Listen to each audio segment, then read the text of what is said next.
Just 4 days ago, this secluded town in the middle of nowhere looked like this. And because this town is located in the middle of the jungle in Guatemala, an area that experiences extreme tropical storms in the summer, many of these small houses cannot withstand these brutal conditions, forcing the residents to constantly rebuild their homes in order to protect their families. However, Guatemala City, a 4-hour car ride away, is in stark contrast to this with its upmarket infrastructure and work opportunities, a gap we really want to bridge. Once we found out about this community in Guatemala, we contacted Techo, an organization we worked with 2 years ago by rebuilding 10 houses in an impoverished community in Costa Rica, to see how we could help save this remote town from being destroyed. And 1 week later, Darren arrived just outside Guatemala City. And despite its beautiful landscapes and rich culture, he soon experienced firsthand just how difficult it was to reach the small village of Chiziguan, as he had to charter a small plane to a nearby town and then still walk for miles through the thick jungle terrain.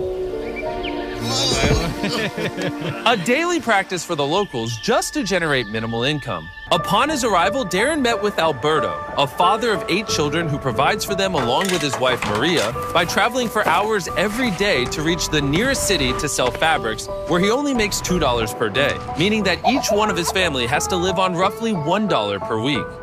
On top of this, the entire family of 10 have to share a singular bedroom. The existing houses that these people are living in are very rudimentary. The floors are made out of dirt, there's no electricity. They have to build fires inside of the houses to cook and keep warm. And on top of that, there's no way for Alberto and the rest of the community to collect fresh drinking water. Todavía llegamos a buscar aguas en los pozos, porque ahí tenemos un pocito que está ahí, pero no nos abastece por la familia que tenemos como no. It is absolutely heartbreaking to witness just how difficult it is for these people to support their families. We want to come and help this community. We want to make a big difference for them. We want to give them a more comfortable and safe environment to raise their families. And so we have got a big plan for all of the work that we are going to do over the next few days with our partner Techo. So in just 4 days, we will be constructing 15 new homes that will have solar panels to provide basic electricity, a sanitation system, concrete flooring, a wood-burning stove, and a rain harvesting system with storage and filtration. In Techo, there are almost 1.5 million volunteers who have passed through the organization. These kinds of activities can change their lives by allowing them to connect with their traditional roots and support these small communities. They help by bridging the gap between those less fortunate than themselves. Early the next morning, with only 4 days to pull off the enormous feat, over 50 volunteers from Techo had arrived in the village to start the construction. And with the lack of roads in this village, Darren and the volunteers had to carry all of the building equipment to the top of the hill, where the new homes are being built, so the next 48 hours are going to be extremely tough.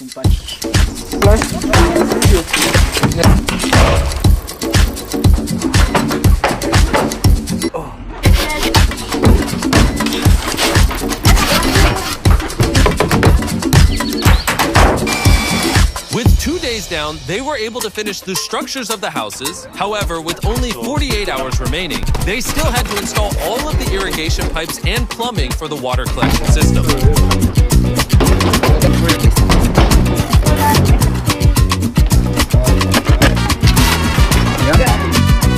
They'll be able to accumulate a lot of water over here so that they've got adequate water available when it doesn't rain. This is a huge upgrade for them. I've never doubted Darren's abilities before, but this one was touch and go. I can't believe it. But they finished just in time before the sun rose to surprise Alberto and all the other families with their new homes. And the children couldn't contain their excitement. Let's cut the ribbon.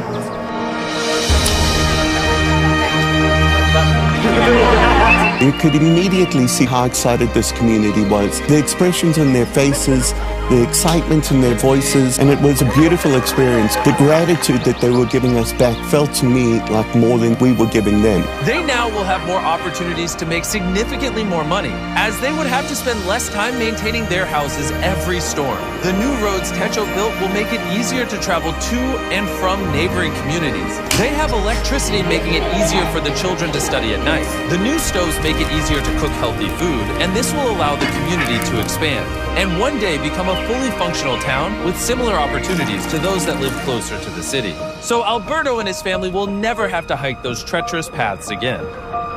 Estamos felices con todo. Mi esposa, mis patojos grandes ya están felices. Me sentí muy contento.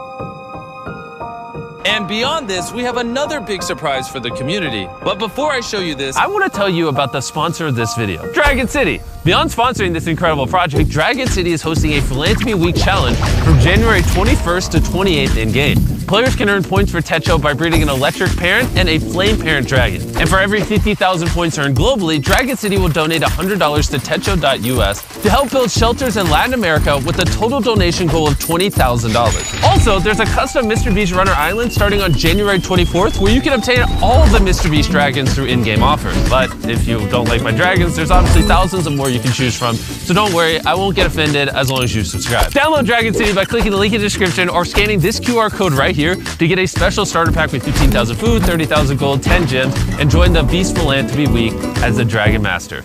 On top of the 15 houses we've built, we are also building a community center, which will serve as additional classrooms for the school, which currently only has 2 classrooms. The woman will use it for training and workshops to learn new skills and to try and find other ways to get a job. The people in this village have opened up their homes, they've opened up their hearts, and they've opened up their communities to us, and we have felt that in this community. Your support on these videos mean the world to me. I hope you guys enjoyed. As always, your eyeballs watching these videos help us help people, but your finger can as well by hitting that subscribe button. So tap it right now and then let us know down below, and get mad at anyone down below that doesn't subscribe. Get mad in a nice way because we support positivity, but mad in enough of a way where they subscribe. Bye.